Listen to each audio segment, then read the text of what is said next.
Assalamualaikum warahmatullahi wabarakatuh. Salam sejahtera untuk Bapak Ibu semuanya.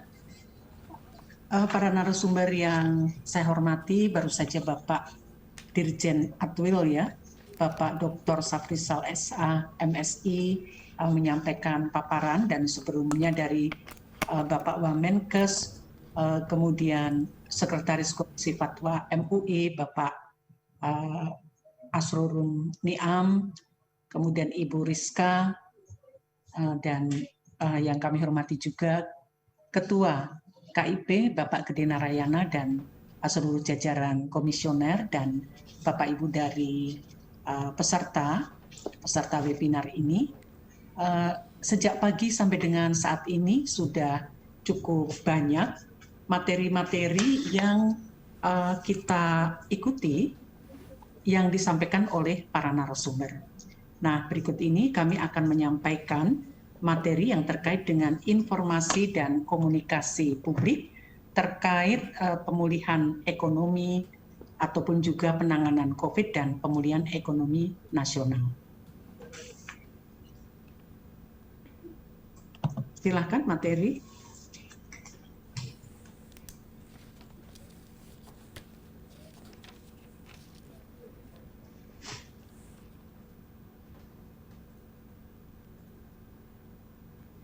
Ibu Niken masih di mute, Ibu.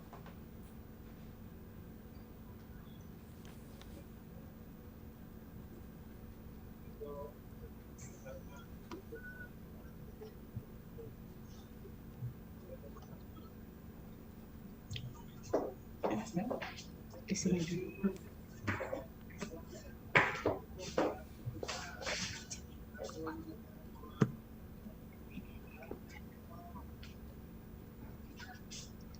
Bapak Ibu sekalian, pemerintah sangat serius di dalam penanganan COVID-19 dan pemulihan ekonomi nasional. Sejak awal Bapak Presiden menyampaikan terkait dengan vaksin, ini adalah vaksin harus aman. Dan hal ini tadi sudah disampaikan secara detail oleh juru bicara dari BPOM, Ibu Rizka Andalusia, bahwa vaksin yang dipilih oleh pemerintah ini betul-betul aman bagi masyarakat. Kemudian pemerintah juga disampaikan oleh Bapak Presiden bahwa vaksin COVID 100% adalah gratis, dan ini adalah instruksi dari Bapak Presiden memprioritaskan program vaksinasi untuk anggaran tahun 2021,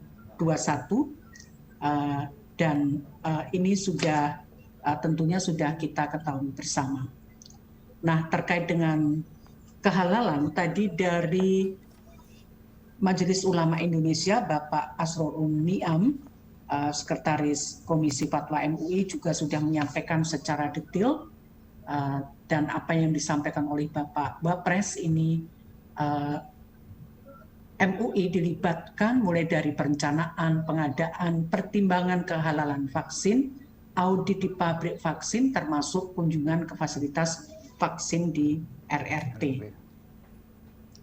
Dan ini disampaikan oleh Bapak Wapres terkait dengan vaksin, vaksinasi sejalan dengan ajaran Islam, menurut Bapak Wapres. Kemudian dari Kemenkes, tadi juga dari Bapak Wamenkes sudah menyampaikan detail tentang ketersediaan dosis vaksin COVID-19 dan program vaksinasi.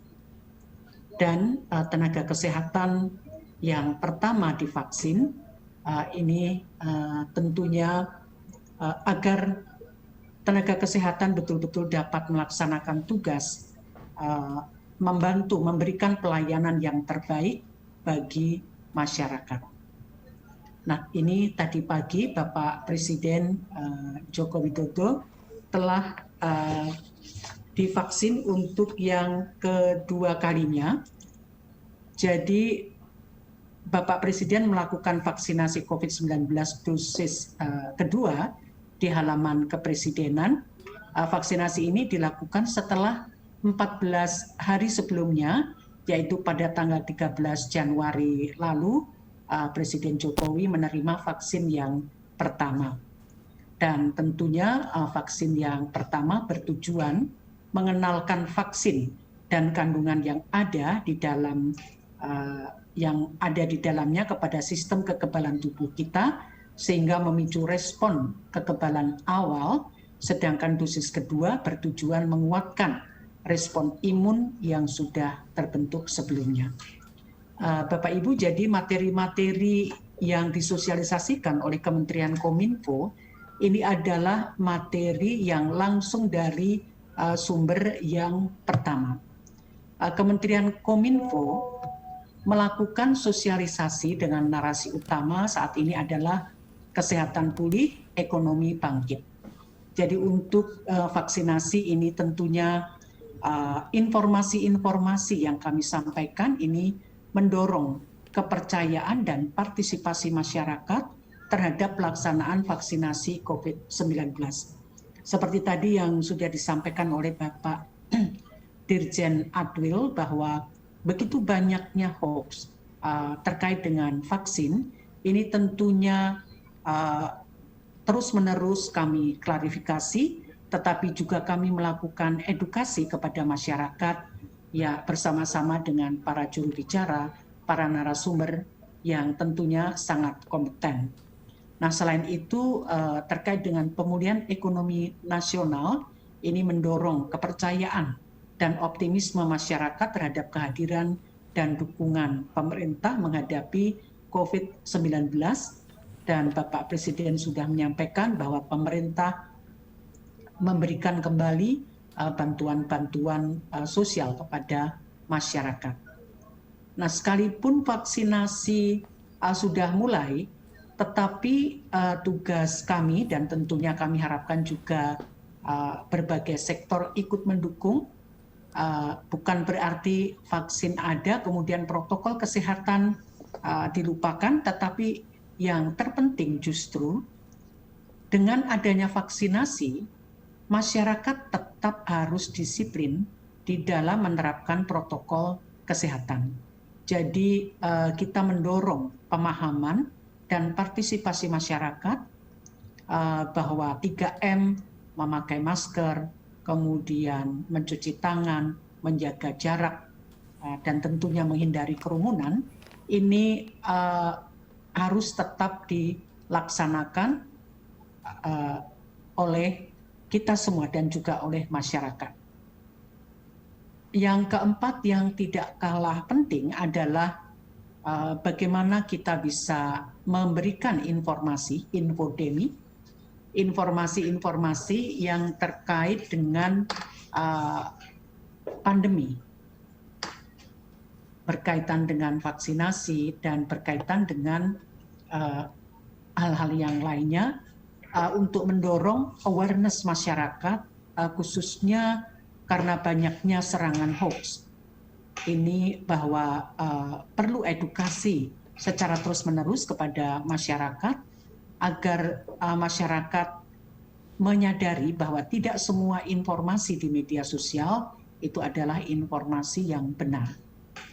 Dan sekarang ini Kementerian Kominfo melakukan berbagai kegiatan informasi dan komunikasi publik melalui skema pentahelik komunikasi vaksinasi COVID-19, yaitu kami bekerja sama dengan lembaga-lembaga negara, dengan seluruh kementerian dan lembaga, kemudian tokoh masyarakat, tokoh agama, akademisi, ahli, dengan media, dan tokoh-tokoh dunia usaha, dan juga melalui kanal komunikasi publik vaksin ini melalui media mainstream seperti televisi, radio, media cetak, kemudian media digital, media sosial, dan di Kominfo kami menyiapkan media center KPCPEN yang bekerja sama ini dengan Forum Merdeka Barat 9 untuk senantiasa menyelenggarakan pers briefing ataupun konferensi pers untuk memberikan informasi-informasi melalui media yang kami harapkan bisa tersalurkan kepada masyarakat. Nah, di samping itu jaringan komunikasi sosial politik yang menjangkau seluruh lapisan masyarakat dan tentu dukungan dari Kemendagri untuk menyampaikan key message atau pesan-pesan kunci atau materi-materi yang kami produksi untuk bisa didistribusikan melalui jaringan-jaringan yang ada di Kementerian Dalam Negeri. Dan juru bicara vaksin COVID-19 ada Prof. Wiku, kemudian Dr. Raisa, Bapak Bambang Herianto, ini dari Bio Farma, kemudian Ibu Dr. Lucia, ini dari BP POM, Ibu Siti Nadia, juru bicara dari Kementerian Kesehatan. Bapak Ibu, media sosial kita memang sangat luar biasa sekali. Dalam 1 menit di media sosial bisa jutaan informasi yang masuk kemudian terdistribusi ke gadget-gadget masyarakat. Nah, dalam beberapa bulan terakhir ini di Kementerian Kominfo, di tempat kami ini ada tim AIS, Artificial Intelligence System, yang tim ini setiap hari 24 jam, 7 hari seminggu kita melakukan tracking terhadap informasi-informasi yang berupa hoax dan juga aduan. Jadi sampai saat ini yang khusus terkait dengan COVID, aduan berjumlah 2.154 dari berbagai platform. Ini ada Facebook, 1.625 temuan, dari Instagram 21 temuan, kemudian Twitter 486 temuan, YouTube 22 temuan. Nah, dari 2.154 ini kami klarifikasi yang tergolong hoax itu ada 1.387. Jadi aduan ini belum tentu berupa, setelah kita klarifikasi belum tentu hoax. Jadi yang khusus ini betul-betul hoax itu ada 1.387. Nah, kita bisa membayangkan kalau satu hoax saja bisa terdistribusi kepada puluhan ribu atau 100.000 atau jutaan pengguna gadget. Bagaimana kalau jumlahnya itu lebih dari 1.000 atau 1.387. Tentu ini akan sangat membahayakan bagi masyarakat. Masyarakat bisa menjadi korban dari hoax. Misalnya banyak sekali hoax yang mengatakan COVID itu sebenarnya tidak ada. Jadi kita tidak perlu menerapkan protokol kesehatan atau masalah vaksin. Ini juga sangat banyak sekali hoax yang terkait vaksin. Nah, kategori hoax itu misalnya berita bohong tentang vaksin, termasuk upaya pengadaan vaksin, proses vaksinasi, efek samping dari vaksin, kematian karena vaksin, hingga negara-negara yang diklaim sudah berhasil sembuh tanpa vaksin. Nah, kemudian hoax mengenai penyebaran COVID-19. Ini juga kategori klaster-klaster COVID-19 di berbagai lokasi, wilayah yang diklasifikasikan sebagai zona merah, metode penyebaran hingga klaim mengenai pasien-pasien terjangkit COVID-19 yang tidak tepat. Kemudian hoax mengenai kebijakan pemerintah pusat dan daerah. Nah, ini banyak sekali info-info yang tidak benar, termasuk lockdown, pemberlakuan PSBB, razia, kemudian penerapan herd immunity, kebijakan ganjil genap, kebijakan lain yang terkait dengan vaksin. Dan hoax lainnya termasuk kebijakan WNA keluar masuk, cara-cara menyembuhkan COVID, anjuran WHO yang kemudian dipelintir atau salah, ramalan mengenai COVID dan berbagai isu lainnya. Nah, ini sentimen terkait dengan isu vaksin. Sentimen positif ada 49.854, kemudian netral 22.000 lebih, dan negatifnya ada 10.358. Nah, ini sentimen negatif itu ajakan untuk menghindari vaksin Sinovac dari Cina karena dinilai kurang mampu mengatasi COVID dan tidak direkomendasikan oleh WHO. Nah, ini kami klarifikasi bahwa narasi-narasi seperti itu tidak benar. Kemudian juga sindiran-sindiran kepada pemerintah. Nah, kategori isu hoax terkait vaksin COVID-19 ini pihak-pihak lain daerah yang pertama kali akan melaksanakan program vaksinasi penanaman barcode pada pihak yang sudah divaksin hingga hoax mengenai pihak yang menjadi peserta uji coba vaksin 19. Kemudian hoax mengenai efek vaksin. Ini mencakup informasi bohong tentang vaksin yang dapat menyebabkan berbagai macam alergi, kemudian menampilkan perbandingan dengan negara lain, dapat mengubah DNA, katanya demikian, hingga dapat menyebabkan kematian. Kemudian hoax mengenai upaya pengadaan vaksin ini juga masalah pengadaan, harga, tentang larangan-larangan lembaga tertentu terkait dengan penggunaan vaksin, dan hoax lainnya. Nah, kami hoax ini mencapai kecepatan penyebaran hoax itu, misalnya satu hoax itu kecepatannya itu luar biasa sekali. 3 menit itu sudah langsung berpangkat-pangkat, karena misalnya masuk satu grup, satu orang mempunyai grup lain, satu grup misalnya 200 orang, masing-masing satu orang memiliki beberapa grup lain, maka ini luar biasa sekali. Sementara kemampuan klarifikasi dari kami tentu begitu ada hoax, kita perlu koordinasi dengan kementerian-kementerian lain. Baru 60 menit kemudian kita bisa stop. Jadi hoax mencapai 10 orang dalam waktu 3 menit. Klarifikasi mencapai 10 orang dalam waktu 60 menit. Nah, ini perlu upaya yang lebih masif semua pihak untuk meneruskan klarifikasi. Jadi tentu pemerintah tidak bisa bekerja sendiri.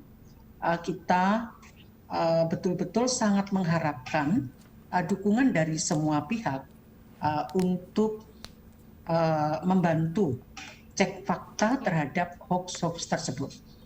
Tapi tentunya yang terpenting adalah literasi bagi masyarakat, yang ini juga sudah dilakukan oleh Kementerian Kominfo. Kementerian Kominfo mempunyai gerakan siberkreasi yang anggotanya adalah lebih dari 100 komunitas. Nah, melalui siberkreasi ini kita melakukan edukasi kepada masyarakat bahwa tidak semua informasi di medsos itu adalah informasi yang benar. Sehingga masyarakat perlu mengenali jika informasi tidak ada sumbernya, jika informasi menimbulkan kemarahan, provokasi, kebencian, atau informasi itu sepihak, memojokkan dan lain sebagainya, itu perlu diklarifikasi apakah ini benar atau tidak. Jadi masyarakat jangan mudah terpancing dengan informasi-informasi yang memang ada sebagian orang yang memproduksi hoax dengan berbagai tujuannya. Kemudian kita menghimpun, kemudian melakukan pembuktian hoax dengan verifikasi kepada ahli, kemudian diproses secara untuk dimasukkan ke dalam info vaksin. Baik. Jadi Bapak Ibu kalau ada informasi-informasi yang kurang jelas, silahkan dapat dicek di web ini s.id infovaksin. Kemudian membuat klarifikasi berupa infografis, siaran pers, dan disebarkan ke dalam ranah digital. Iya, Ibu Niken mohon izin, durasi waktunya sudah habis, mungkin bisa dipercepat Ibu, 20 menitnya sudah habis untuk sharing.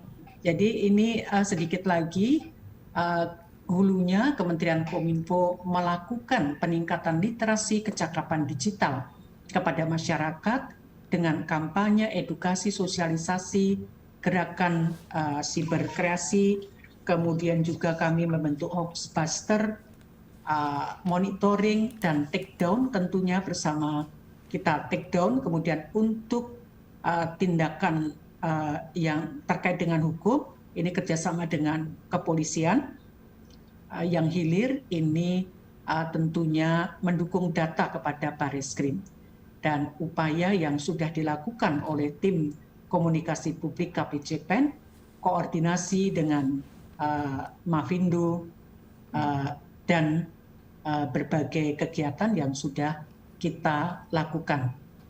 Jadi ini akun resmi sosial dari COVID-19 dan situs resmi penanganan COVID-19 untuk masyarakat.